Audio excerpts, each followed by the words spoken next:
नमस्कार। राजकीय स्नातकोत्तर महाविद्यालय 12 की क्लासेस में आपका स्वागत है। आज हम रीतिकाल के प्रमुख कवियों का अध्ययन करेंगे। केशवदास। आचार्य केशवदास को आचार्य रामचंद्र शुक्ल ने सम्य विभाग की दृष्टि से यद्यपि भक्ति काल में स्थान दिया है, तथापि प्रवृत्ति की दृष्टि से वे रीतिकाल के अंतर्गत आते हैं। वस्तुतः केशव से हिंदी की रीति परंपरा प्रारंभ होती है। वे हिंदी के प्रमुख अलंकारवादी आचार्य माने जाते हैं। केशव ने अलंकार विवेचन, दंडी के काव्यादर्श तथा केशव मिश्र द्वारा रचित अलंकार शेखर नामक संस्कृत ग्रंथों के आधार पर किया है। केशव द्वारा किया गया अलंकार विवेचन यद्यपि सूक्ष्म एवं व्यापक है, तथापि कुछ अलंकारों के लक्षण अस्पष्ट हैं तथा लक्षण और उदाहरण में असंगति मिलती है। केशव की कविता में अलंकरण, चमत्कार प्रदर्शन एवं पांडित्य प्रदर्शन की प्रमुखता है, जिसके कारण उनकी कविता में क्लिष्टता आ गई है। इसलिए उन्हें कठिन काव्य का प्रेत कहा जाता है। उनकी कविता की क्लिष्टता के विषय में यह उक्ति प्राय कही जाती है, कवि को देन न चहे विदाई, पूछे केशव की कविताई। अर्थात अगर किसी कवि को कविता में हराना हो तो उसे केशव की कविता के बारे में पूछना चाहिए। आचार्य शुक्ल ने केशवदास के संबंध में कहा है, केशव को कवि हृदय नहीं मिला था। उनमें वह सहृदयता और भावुकता न थी जो एक कवि में होनी चाहिए। कवि कर्म में सफलता के लिए भाषा पर जैसा अधिकार चाहिए वैसा उन्हें प्राप्त न था। केशव केवल उक्ति वैचित्र्य एवं शब्द क्रीड़ा के प्रेमी थे। केशव की कविता में प्रबंध रचना के गुण भी नहीं थे। शुक्ल जी ने प्रबंध काव्य के लिए 3 बातें अनिवार्य मानी हैं: संबंध निर्वाह, कथा के गंभीर और मार्मिक स्थलों की पहचान, दृश्यों की स्थानगत विशेषता। केशव में इन तीनों का अभाव है। प्रबंध रचना के योग्य न तो केशव में शक्ति थी और न अनुभूति, ऐसा निष्कर्ष शुक्ल जी का है। केशवदास की रचना रामचंद्रिका से इनको सर्वाधिक सफलता मिली है। संवाद योजना में संवादों में पात्रानुकूल क्रोध, उत्साह आदि की सुंदर व्यंजना है। केशव की रचनाओं में सूर, तुलसी जैसी सरसता और तन्मयता चाहे न हो, पर काव्यांगों का विस्तृत परिचय कराकर उन्होंने आगे के लिए मार्ग खोला। केशवदास की रचनाएं: रसिक प्रिया, रामचंद्रिका, कवि प्रिया, रतन बावनी, वीर सिंह देवचरित, विज्ञान गीता, जहांगीर जस चंद्रिका, नखशिख, छंदमाला। केशवदास की रसिक प्रिया, कवि प्रिया और छंदमाला रीतिपरक ग्रंथ हैं। रसिक प्रिया 16 प्रकाशों में विभक्त लक्षण ग्रंथ है, जिसका मूल प्रतिपाद्य श्रृंगार विवेचन है।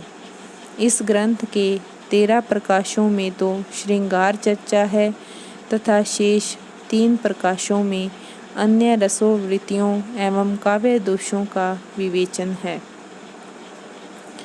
कवि प्रिया की रचना केशव ने अपने आश्रयदाता राजा इंद्रजीत सिंह की राजनर्तकी राय प्रवीण को काव्य शिक्षा देने के उद्देश्य से की थी। अलंकार निरूपण के साथ साथ इसमें काव्य रीति, काव्य दोष आदि का भी विशद विवेचन है। केशव के आचार्यत्व एवं कवित्व की पूर्ण अभिव्यक्ति इस ग्रंथ में हुई है। छंदमाला रचना में कवि केशव ने 77 छंदों के लक्षण और उदाहरण प्रस्तुत किए हैं। रामचंद्रिका केशवदास द्वारा राम कथा पर लिखा गया उत्कृष्ट महाकाव्य है, जबकि विज्ञान गीता एक आध्यात्मिक ग्रंथ है जिसमें कवि के दार्शनिक विचारों को अभिव्यक्ति मिली है। केशवदास अलंकारवादी आचार्य थे, जिनकी यह धारणा थी कि कविता और कामिनी बिना अलंकारों के सुशोभित नहीं होती है। वे सभी काव्यांगों में अलंकार को विशेष महत्व देते थे। केशवदास की दृष्टि अलंकार निरूपण, पांडित्य प्रदर्शन एवं चमत्कार सृष्टि पर इतनी केंद्रित रही है कि प्रकृति चित्रण की दृष्टि से भी वे मनोरम दृश्य प्रस्तुत करने में सफल नहीं हुए। मतीराम रीतिकाल के प्रमुख कवियों में हैं तथा प्रसिद्ध कवि भूषण और चिंतामणि के भाई कहे जाते हैं। डॉक्टर नगेंद्र ने इनका जन्म 1604 ईस्वी के आसपास माना है। मतीराम सम्राट जहांगीर, बूंदी नरेश राव भाव सिंह हाड़ा, कुमायूं नरेश ज्ञानचंद तथा बुंदेलखंड के स्वरूप सिंह बुंदेला के आश्रय में रहे थे। कवि मतीराम की रचनाएं फूल मंजरी, ललित ललाम, सतसई, अलंकार पंचाशिका, व्रत कौमुदी, रसराज, लक्षण श्रृंगार, साहित्य सार।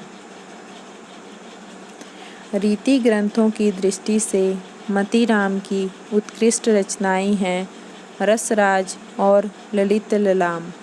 आचार्य शुक्ल के अनुसार रस और अलंकार की शिक्षा में इनका उपयोग बराबर चलता आया है। रसराज और ललित ललाम अपने विषय के अनुपम ग्रंथ हैं। ललित ललाम में अलंकारों के उदाहरण बहुत सरस एवं स्पष्ट हैं। रसराज में श्रृंगार रस एवं नायिका भेद का विवेचन भानुदत्त की रसमंजरी और रहीम के बरवे नायिका भेद के आधार पर किया गया है। पहले दोहे में लक्षण देकर फिर कवित्व और सवैये में सरस उदाहरण दिए गए हैं। इनकी भाषा की प्रशंसा करते हुए शुक्ल जी ने लिखा है, रीतिकाल के प्रतिनिधि कवियों में पद्माकर को छोड़ और किसी कवि में मतीराम की सी चलती भाषा और सरल व्यंजना नहीं मिलती। उनकी भाषा में नाद सौंदर्य भी विद्यमान है। मतीराम की कविता में न तो भावों की कृत्रिमता है और न भाषा की। भाषा शब्दाडंबरों से पूरी तरह मुक्त है। केवल अनुप्रासिकता के लिए अशक्त शब्दों का प्रयोग इन्होंने नहीं किया। दूर की कौड़ी लाने के फेर में भी वे नहीं पड़े। इसलिए उन्होंने नायिका के विरह ताप का वैसा वर्णन नहीं किया जैसा बिहारी ने करके उसे मजाक की हद तक पहुंचा दिया। मतीराम सतसई के दोहे भी बिहारी सतसई की टक्कर के हैं। भूषण कवि भूषण छत्रपति शिवाजी और पन्ना के राजा छत्रसाल बुंदेला के आश्रय में रहने वाले ऐसे रीतिकालीन कवि हैं जिन्होंने वीर रस की कविताएं लिखकर अपूर्व ख्याति अर्जित की।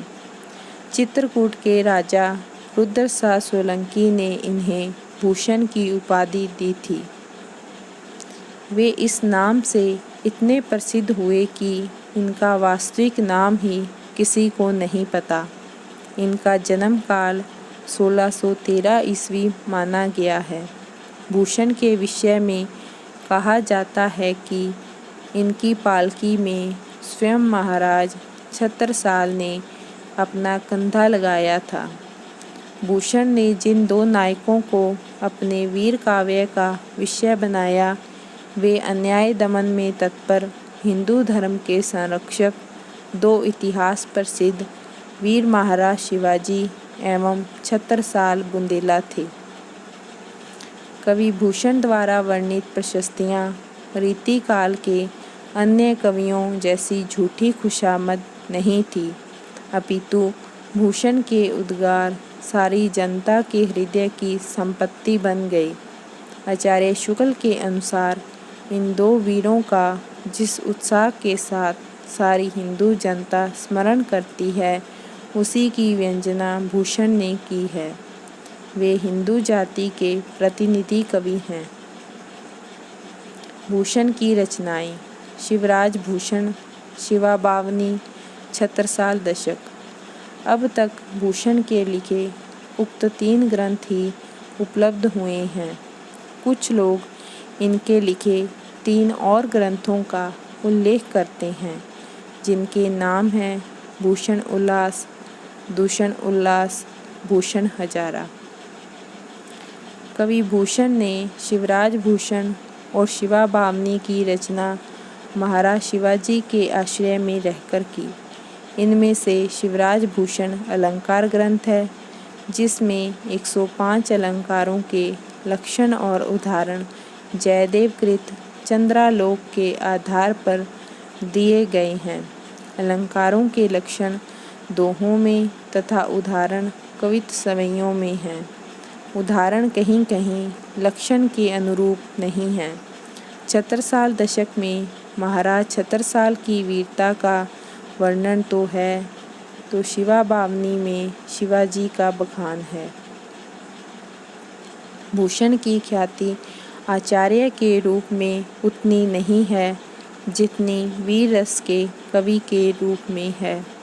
युग धर्म के अनुरूप उन्होंने अलंकार विषयक ग्रंथ अवश्य लिखा, तथापि मूलतः वे ओजस्वी कवि ही हैं। उनकी भाषा ओजपूर्ण तो है, किंतु वह अव्यवस्थित है। उनकी कविता में राष्ट्रीयता विद्यमान है। वे भारतीय संस्कृति के रक्षकों की प्रशंसा में छंद लिखने वाले कवि के रूप में समग्र हिंदू जनता के द्वारा सराहे गए कवि हैं। देव। कवि देव का पूरा नाम देवदत्त था तथा ये इटावा के रहने वाले थे। इनका जन्म 1673 ईस्वी में हुआ था तथा इन्होंने अनेक राजा रजवाड़ों का आश्रय प्राप्त किया था। देव को कोई अच्छा उदार आश्रयदाता नहीं मिला जहाँ ये टिक कर रहते। परिणामतः ये बराबर अपना आश्रयदाता बदलने को विवश हुए। देव ने प्रचुर मात्रा में ग्रंथों की रचना की, जिनकी संख्या कुछ लोग 72 बताते हैं, किंतु अभी तक केवल 15 ग्रंथ ही उपलब्ध हुए हैं, जिनके नाम हैं भाव विलास, अष्टयाम, भवानी विलास, कुशल विलास, प्रेम चंद्रिका, जाति विलास, रस विलास, राग रत्नाकर, देव शतक, देव चरित्र, शब्द रसायन, सुजान विनोद, सुख सागर तरंग, देव माया प्रपंच, प्रेम तरंग। देव एक समर्थ कवि एवं प्रतिभा संपन्न आचार्य के रूप में स्मादृत रहे हैं। आचार्यत्व की अपेक्षा देव का कवित्व अधिक सशक्त है। इनके काव्य का मूल विषय श्रृंगार रहा है। इनकी रचनाओं में कल्पना की चारुता और अर्थ वैभव का सुंदर सामंजस्य हुआ है। विषयानुकूल शब्द चयन, अनुप्रासिकता के कारण इनकी अभिव्यंजना शैली भी प्रशंसनीय बन पड़ी है। देव की भाषा प्रवाहपूर्ण ब्रज भाषा है।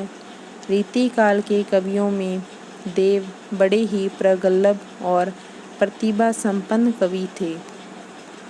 कहीं कहीं शब्दों की अनावश्यक तोड़ मरोड़ एवं व्याकरणिक अव्यवस्था के बावजूद उनकी कविता सरस, भावपूर्ण एवं हृदयग्राही बन पड़ी है। देव के काव्य में विरह विषयक उक्तियाँ बिहारी की विरह उक्तियों से कहीं अधिक सबल एवं सटीक हैं।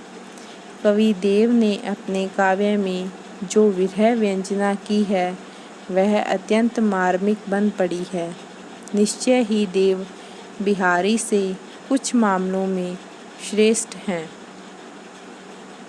देव के रीति ग्रंथों पर मम्मट के काव्य प्रकाश, आचार्य विश्वनाथ के साहित्य दर्पण, भानुदत्त की रसमंजरी, केशव की रसिक प्रिया और रहीम के बरवे नायिका भेद का पर्याप्त प्रभाव परिलक्षित होता है।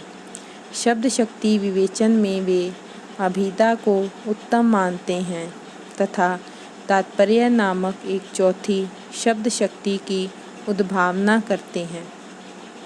रस क्षेत्र में देव ने छल नामक नवीन संचारी भाव की उद्भावना की। नायिका भेद का विवेचन भी देव ने अत्यंत सूक्ष्म ढंग से किया है। इस विवेचन पर भानुदत्त की रसमंजरी का प्रभाव साफ झलकता है। अलंकार निरूपण में वे भामह एवं दंडी के ग्रंथों से प्रभावित हैं। देव रसवादी आचार्य थे तथा इसका निर्वाह उन्होंने अपनी काव्य रचनाओं में भी किया है। रीति निरूपण की दृष्टि से कवि देव इतने महत्वपूर्ण नहीं हैं जितने कवि के रूप में है। उनकी कवित्व शक्ति की तुलना कुछ विद्वानों ने बिहारी से करते हुए हिंदी क्षेत्र में एक विवाद खड़ा कर दिया कि देव बड़े हैं या बिहारी। इस विषय के पक्ष विपक्ष में अनेक पुस्तकें तक लिखी गई।